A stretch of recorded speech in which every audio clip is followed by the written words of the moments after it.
आप में से कितने लोग हैं जो बहुत एक्साइटेड हैं आज के सेशन को लेकर के? तो अब मैं जैसे ही आपको नाम बताऊंगा उनका, जो हमारे आज के गेस्ट हैं, तो आपका जो एक्साइटमेंट लेवल है वो और बढ़ जाएगा। ये बताने से पहले कि गेस्ट कौन है, मैं आपको थोड़ा सा बताता हूं YouTube के बारे में। YouTube में क्या है कि पूरे वर्ल्ड की अगर बात करी जाए तो करोड़ों चैनल्स हैं जो अलग अलग जॉनर्स में हैं, अलग अलग कैटेगरीज में हैं। उसमें से दो बड़ी कैटेगरीज हैं, मोटिवेशन और एजुकेशन। पूरे वर्ल्ड में जो वर्ल्ड का नंबर 1 मोटिवेशन चैनल है वो मेरा है, और जो वर्ल्ड का नंबर 1 एजुकेशन चैनल है किसी इंडिपेंडेंट क्रिएटर का, वो उनका है, जो कि हमारे गेस्ट हैं। उनके 17 मिलियन से ज्यादा सब्सक्राइबर्स हैं। Please give an energetic and warm welcome to the one and only Khan sir.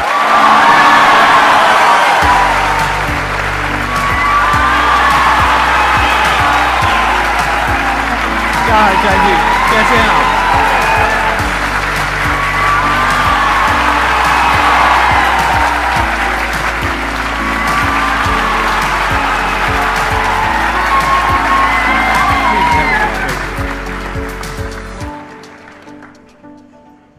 इससे पहले कि ऑडियंस आपसे कुछ पूछे या इंटरेक्ट करे, मेरे माइंड में एक क्वेश्चन है आपके लिए जी।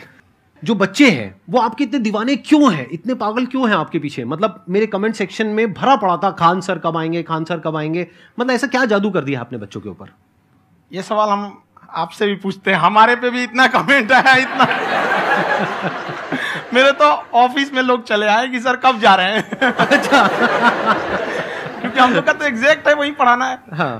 तो देखिए, हम लोग का मेन है कि बच्चों को जो जरूरत रहती है कि अगर लड़का पढ़ने आ रहा है ना, उसके मन में कोई डाउट ना रह जाए। हम उसको कहते हैं कि हम तुम्हें पढ़ा रहे हैं, दम है तो भूल के दिखाओ, याद करके नहीं।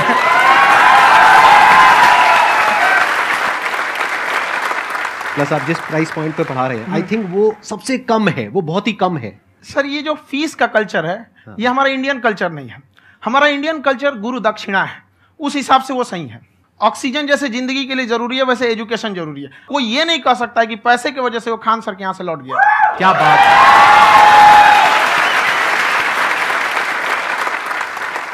मैंने देखा कि आपका ये जो चैनल है कि ये पिछले 3 साल के अंदर अंदर ही ग्रो किया है। हमको जब चैनल शुरू हुआ तो एक दिन में हम 4-5 वीडियो बनाए।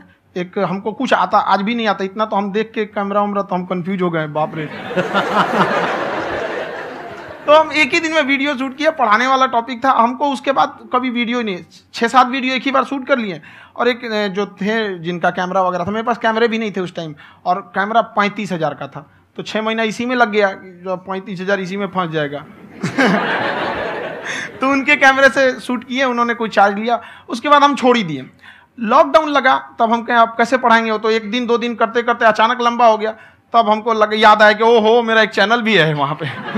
तो उस समय उस पर लगभग 30,000 सब्सक्राइबर हो चुके थे। तो जैसे लॉकडाउन लगा तो उस पर पढ़ाना चालू किया, और पता नहीं क्या लोगों को पढ़ाई में इतना इंटरेस्ट आ गया कि आपका स्टाइल ऐसा है थोड़ा सा। आप आई थिंक पढ़ाई के साथ साथ में जो बीच बीच में आप थोड़ा बहुत छोड़ते रहते हैं ना, मतलब जो एंटरटेनमेंट चलता रहता है। ये बात हम देखिए, जब हम गुलाम थे ना, तो अंग्रेजों ने एक चाल चला था कि भारत को हम फिजिकली गुलाम रखेंगे 100-200 साल, मेंटली 1000 साल कर देंगे। उन्होंने पढ़ाई का मॉडल चेंज कर दिया।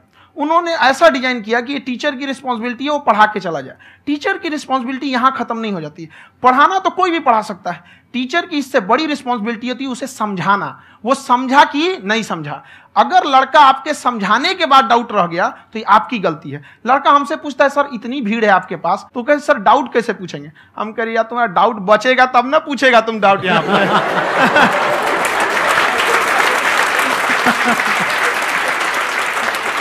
कॉन्फिडेंस नेक्स्ट लेवल है खान सर का, मानना पड़ेगा। और शायद यही वजह है इनकी जो ग्रोथ है उसका।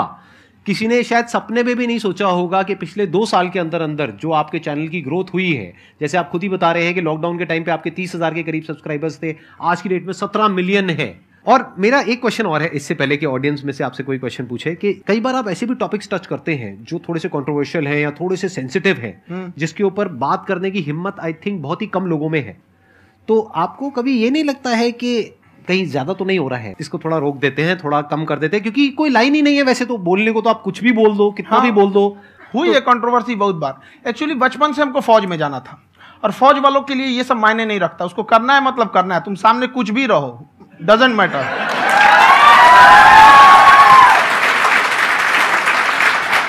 और मैंने YouTube पे देखा कुछ वीडियोस में कि आपका जो इंस्टीट्यूट है वहां पर आज से कुछ साल पहले कुछ बम गिरे थे। हाँ, कुछ गिरे थे, कुछ तो बहुत सॉलिड जगह गिरा था, फटा नहीं वो।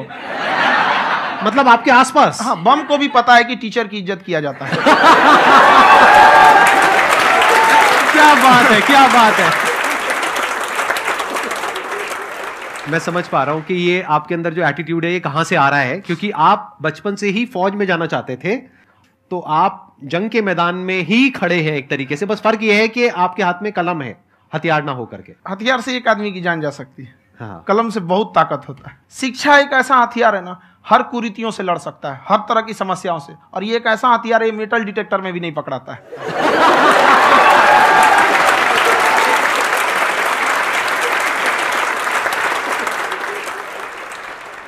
मेरा क्वेश्चन ये है कि अभी प्राइवेट ऑर्गेनाइजेशंस में पीटने का, पनिशमेंट का ये सिस्टम जो है खत्म हो गया है। हम आपके वीडियो में देखे हैं सर कि आप एक बड़ा सा रोल रखे रहते हैं, पुलिस वाला लाठी है वो, पुलिस वाला लाठी है, और स्टेज पे बुला के बच्चों को उसी से धुनाई शुरू कर देते हैं मस्त एकदम से, है ना। तो सर मतलब कि बच्चे मतलब कि डरते नहीं हैं आपसे, और इस तरीके से कैसे कनेक्टेड हैं आपसे, है ना। और एक और क्वेश्चन सर, यूपीएससी का जो आप अपना बैच स्टार्ट करने वाले हैं, ठीक है, उसके बारे में बताइए सर, क्योंकि मुझे मतलब कुछ इशू करना है सर, ठीक है। और संदीप सर को देख लिए, मेरा तो वैसे ही हो जाना है।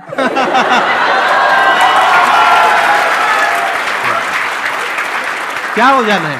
मेरा पूरा कंप्लीट करो। I'll be an IAS officer next year because I have seen you, sir. My day is like complete, sir. All the best. Thank you so much, sir. Thank you. पूरा बोला करो। Thank you. देखिए, लड़कों को जहां तक पीटने की बात है, जब पढ़ाने की बात आएगी तो उसको हम पूरे बेहतरीन ढंग से पढ़ाएंगे। लेकिन जब सजा देने की बात आएगी ना, तो वो भी बेहतरीन ढंग से होगा। ऐसा थोड़ी होगा कि बस एक ही चीज बेहतरीन ढंग से होगा। और डर का होना बहुत जरूरी है। ये डर भी अपने आप में एक मोटिवेशन है, क्योंकि जब आपके अंदर एक थोड़ा सा डर रहे ना, तो डर के भागिए मत। एक ऐसा डर जिसको आप लगे कि नहीं नहीं थोड़ा सा और करने की जरूरत है, फिर तो ये हम इसको क्रॉस कर जाएंगे यहाँ पर। तो लड़कों के अंदर ये डर बनाना भी जरूरी रहता है। और रही बात यूपीएससी वाले की, जो आपने बोला, बहुत सारे लड़के वेट कर रहे हैं यूपीएससी की, क्योंकि 2-2.5 लाख फीस सारे लोग एफोर्ड नहीं कर सकते। और हमारा वही रहता है, हम तो ज्यादातर हमारे स्टूडेंट देखेंगे तो किसी के रिक्शा वाला, सब्जी वाला, यही लोग, इनको तो 2.5 लाख रुपया, इनके पास पूरी संपत्ति नहीं होती है, फीस कहाँ से भरेंगे वहां पे, उसके बाद रहेंगे कहाँ से। तो ऑल ओवर इंडिया से, कश्मीर से कन्याकुमारी तक, गरीब से गरीब भी लड़का उसको पढ़ सकता है। यही कुछ 1000 रुपये मंथली, 12-14 हजार साल का पड़ेगा, खत्म हो जाएगा इतना में।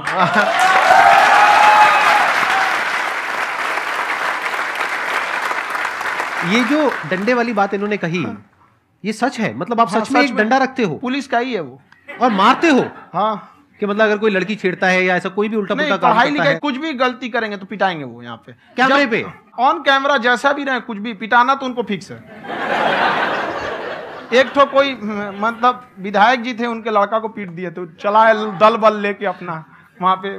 उसने घर पे नहीं बताया था कि सर ने पीटा है, बस बोल दिया कोचिंग में पीटा है। बाद में पता चला हम पीटे हैं, तो उसके पिताजी मेरे सामने और पीटे।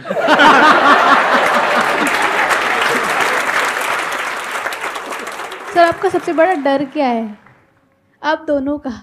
फौजी को डरे नहीं लगता है, बाकी अफसर से पूछिए।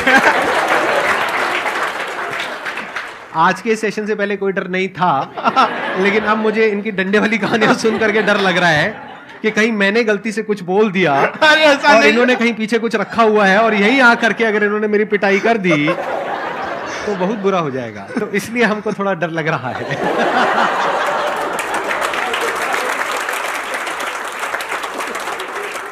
आपकी डेली कितने घंटे क्लासेस होती हैं? 6-7 घंटे। अभी भी खुद ही करते हो आप? हाँ, हमारे स्टाफ परेशान रहते हैं।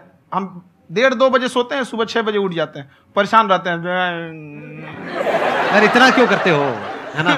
कभी तो उनको भी साथ साथ लगना पड़ता है ना? उनको साथ साथ लगना पड़ता है। हम जग गए तो कोई सोया थोड़ी रहेगा, परेशान रहते, दिन में सोते ही नहीं है बेचारा, कहीं कहीं जाके सोते रहता है। हम सीट बांध दिए कि भाई तुम इस समय सो जाना, तुम इधर सो जाना। आपकी शादी हो गई या नहीं हुई अभी? मेरी खुशहाली देख के आप आइडिया लगा सकते हैं।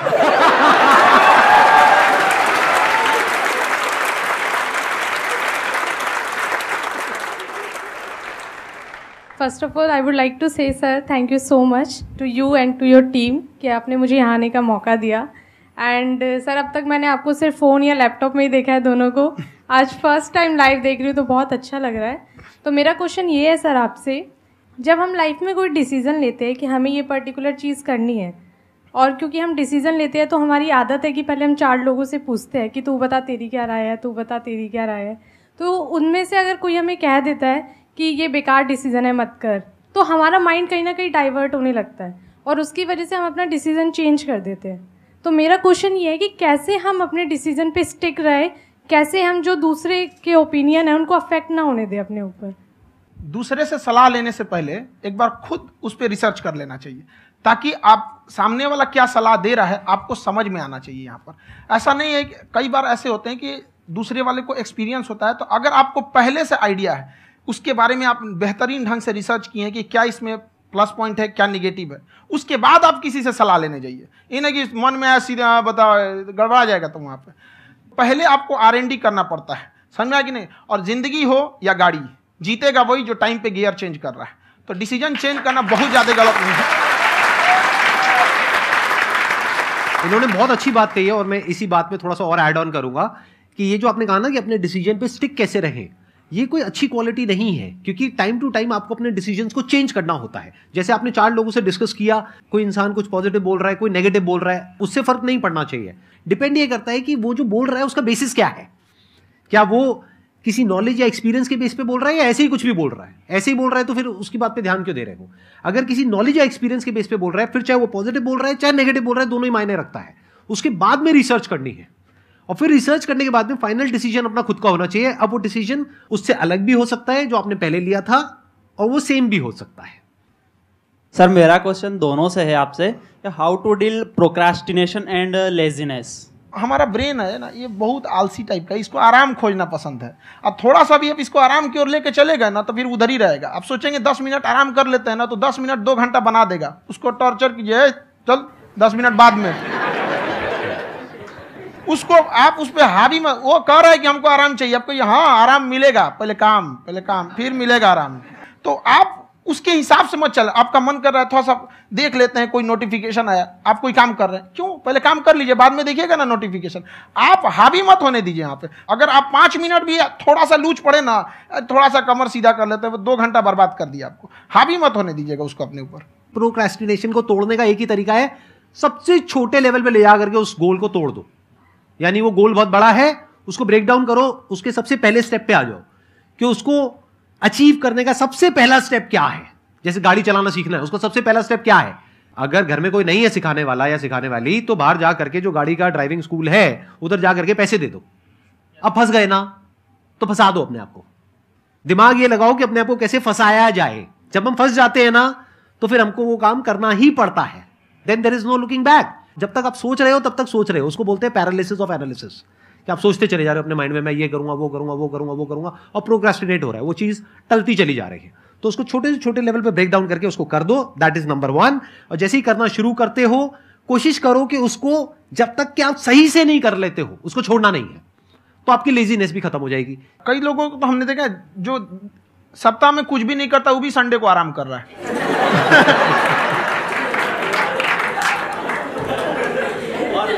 वैसे कहा भी जाता है कि अगर कोई काम आपको करवाना है ना तो ऐसे किसी इंसान को दो जो बिजी है। हाँ। ऐसे आदमी को मत दो जो खाली है। ये परफेक्ट एग्जाम।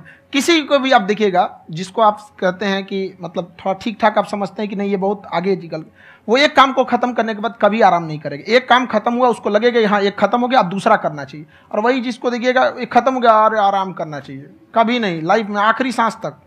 सर यहाँ पे सब हिंदी में पूछते हैं, इंग्लिश में पूछते हैं, मैं भोजपुरी में पूछूं? जौन भाषा ठीक लगे तोने में पूछ दो। हाँ सर।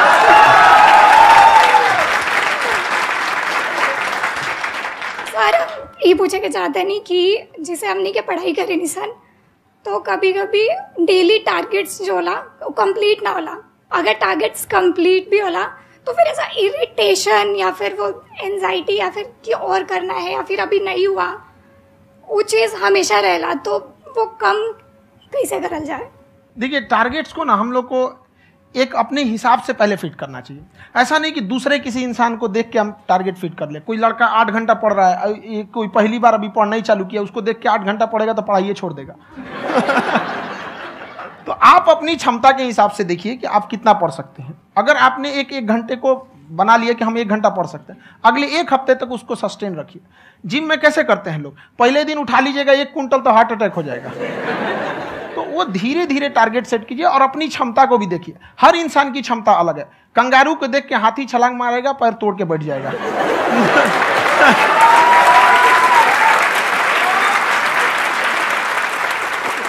अब संदीप सर का मोटिवेशन देख के इसका मतलब क्या कि ट्रेन के आगे खड़ा हो जाएंगे, ढकेल देंगे तुमको। हालांकि ऐसा कर देते हैं, लेकिन ऐसा करिएगा लोग नहीं, क्षमता पता होना चाहिए। आपके अंदर एंजाइटी हो रही है कि मैंने कर तो लिया है। आप ये नहीं कह रहे कि मैंने कुछ भी नहीं किया है फिर मेरे को एंजाइटी हो रही है। आप ये कह रहे हो मैंने काफी कुछ कर लिया है फिर भी एंजाइटी हो रही है कि कहीं कुछ छूट तो नहीं गया है। तो बेसिकली आपको ये देखना है कि अगर आपके अंदर ये एंजाइटी हो रही है, that means you are a very good student. आप एक अच्छे स्टूडेंट हो। क्यों? क्योंकि बहुत सारे स्टूडेंट्स तो ऐसे हैं उनको पढ़ने के नाम से एंजाइटी होती है। तो आपको एंजाइटी हो रही है कि मैंने पढ़ लिया, दिन में मानो 8 घंटे का आपने टारगेट सेट किया और 6 घंटे पढ़ लिया, या मान लो 8 घंटे भी पढ़ लिया, फिर भी एंजाइटी हो रही है कि मैंने 10 घंटे नहीं पढ़ा। तो ये तो अच्छी क्वालिटी है ना, ये तो एक ब्रिलियंट स्टूडेंट की क्वालिटी है। क्योंकि एंजाइटी उसी को होती है जो केयर करता है, जिसको परवाह है, उसी की तो एंजाइटी होती है। जैसे माँ को अपने बच्चे की, जैसे एक माँ को अपने बच्चे के, जैसे एक माँ को अपने बच्चे को लेकर के एंजाइटी होती है। हंस लो मजाक उड़ा लो मेरा। कोई बात नहीं, एडिट कर देंगे इसको हम। हाँ।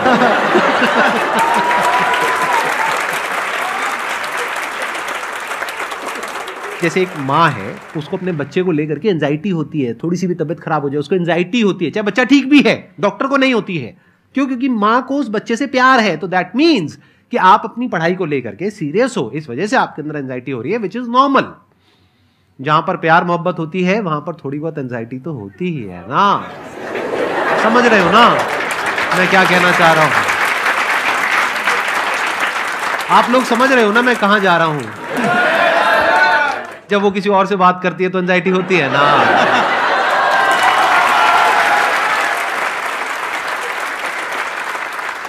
सर, आपकी स्टोरी हमने सुनी थी, तो एक टाइम आया था जब आप गंगा किनारे जाके बैठ गए थे। उस समय आपको कुछ समझ नहीं आ रहा था, तो उस समय मतलब आपने ये डिसीजन कैसे लिया कि अब आगे नहीं, यहाँ से वापस जाना है? रास्ता ही नहीं था।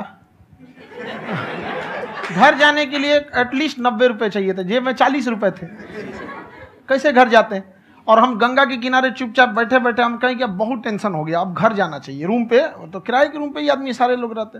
गए वहाँ पे तो रूम लॉक हो गया था। तुम खटखटाए तो ऊपर से गुस्सा से बोले जो ऑनर थे, क्या टाइम हो गया है? तुम कहे 9-10 बज रहा होगा। घड़ी देखिए तो 2 बज रहा था रात का, 2-2:30 बज गया था वहाँ। टेंशन में आप तो होता है, कई बार ऐसा समय आएगा कि लगेगा जैसे अब कुछ नहीं हो सकता है। तो इससे घबराना नहीं है। कभी कभी गुच्छे की आखिरी चाबी भी ताला खोल देती है। जो बातें आपने बताई कि घर में प्रॉब्लम्स ये तो बहुत लोगों ने फेस करी वहां पर। आप अकेले नहीं है, बहुत लोगों ने ये प्रॉब्लम्स फेस करी, बहुत तरह की प्रॉब्लम्स देखी, बहुत तरह की स्ट्रगल्स देखी, लेकिन वो सब इतने कामयाब नहीं हो पाए जितने कि आप हुए। तो आपके अंदर ऐसा कुछ ना कुछ है जो औरों के अंदर नहीं है। तो वो मैं जानना चाह रहा हूं कि वो ऐसा क्या था जहां से कि आपका दिमाग यहां तक सोच पा रहा है कि मैं पूरे इंडिया में इतने बड़े लेवल का चेंज लेकर के आ सकता हूं, एजुकेशन फील्ड में रेवोल्यूशन लेकर के आ सकता हूं। ये सोचना ही बहुत लोगों के बस का नहीं है। मेरी एक खुद की थिंकिंग, अगर हमको कोई 100 रुपए किसी काम के लिए दिया, हम सबसे यही कहते हैं, तो हम कोशिश करते हैं उसे 200 का रिटर्न दे। अगर कोई हमसे 200 रुपया फीस दे रहा है, 250 दे रहा है, तो हम उसको ये कोशिश करते हैं कि तुम्हें ऐसा लगे कि नहीं भैया हमने 10-20 हज़ार का पढ़ लिया यहाँ पर। वो ईमानदारी से कभी कमी नहीं। और हमेशा अगर हम प्रॉमिस एक्स का करते हैं तो डिलीवर 4x करना चाहते हैं। ध्यान से सुनना और ध्यान से समझना इस फर्क को। अगर आप समझ पाए तो बहुत आगे जाओगे लाइफ में। एक वो होते हैं जो ये सोचते हैं कि हमें सब कुछ मिल जाए, हमें कुछ भी करना ना पड़े। दूसरी कैटेगरी होती है लोगों की जिनको जितना मिलता है उसमें भी चोरी चकारी करते हैं या कोशिश करते हैं कि उससे कम दे सामने वाले को जितना कि हमें मिल रहा है। तीसरी कैटेगरी होती है लोगों की जो इनके जैसे लोग होते हैं। वो क्या करते हैं? वो ये सोचते हैं कि अगर मैंने किसी से 1 रुपए भी लिया, देखा जाए तो 200-250 रुपए कुछ भी नहीं होता है, 200-250 रुपए अगर मैंने लिया तो कैसे उसको 400 रुपए की वैल्यू दूं। ये जो थिंकिंग है ना, यही एक फर्क होता है एक ऐसे इंसान में जो बहुत आगे निकल जाता है और उस इंसान में जो मीडियोकर रह जाता है। आप अपने आप को अपने आप के ऊपर समय दीजिए, उसको डेवलप कीजिए। जब आप अपने आप के ऊपर खर्च करते हैं तो आने वाले समय में लोग गूगल पे आपको सर्च करते हैं। क्या बात है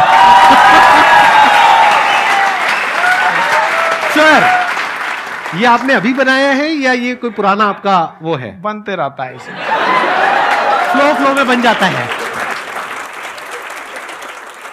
आपके अंदर ना सर एक कवि छुपा हुआ है कहीं ना कहीं जो बाहर आना चाहता है। कभी ना कभी आपने सोचा होगा कुछ हाँ, कभी कभी देखिए एक चीज है, संगत का बहुत अच्छा असर पड़ता है। ये चीज को हमेशा, संगति का मतलब लोग हल्के में ले लेते हैं। संगति का मतलब होता है संग संग गति।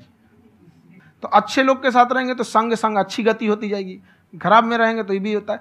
बट अपने आप को थोड़ा सोचना चाहिए कि हम केवल जी के मर जाएं इसके लिए नहीं आए हैं। लोग कहते हैं कि सर नाम क्यों नहीं बताते अपना। हमारी एक ही सोच है कि जाने के बाद इस दुनिया से हमको मतलब एक चीज देना चाहते हैं स्टूडेंट्स को, कि वो याद करें कि इस पैसे की भाग दौड़ की दुनिया में हर कोई दोनों हाथ से लूटने में लगा है, खाली हाथ जाने के लिए ये सबको लगा है। तो हर कोई को ये सोचना चाहिए कि था कोई इंसान जो इतने कम फीस में इतनी शिक्षा जो महंगी थी, जो कमाने का रास्ता था, उसको भी एकदम कंपटीशन इतना कर दिया कि अब लोगों को अपनी फीस बढ़ाने में डर लगता है कि अरे यार, लड़का कमेंट करता है कि खान सर इतना ले रहे हैं, आप बहुत बड़ा टीचर हो गए।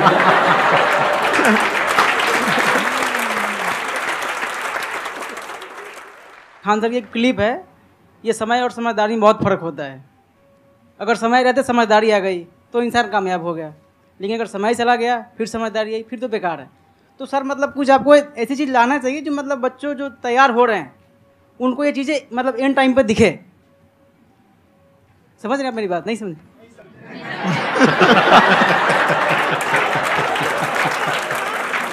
यही होता है सर, सर का मोटिवेशन ज्यादा हो जाता है। जब आप स्ट्रगलिंग फेज में हैं तो कम से कम चीजों को अपने ऊपर खर्च कीजिए, ज्यादा से ज्यादा सीखने में खर्च कीजिए। अगर आपको राजा बनने का शौक है तो गुलाम की तरह मेहनत करना सीखिए, तब राजा बनेंगे।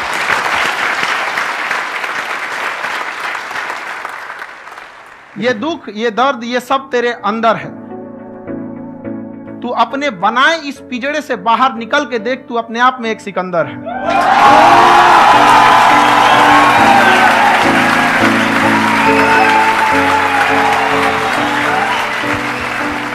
Thank you so much sir for coming.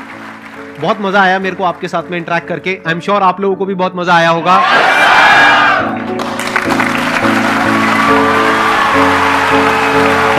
Thank you so much.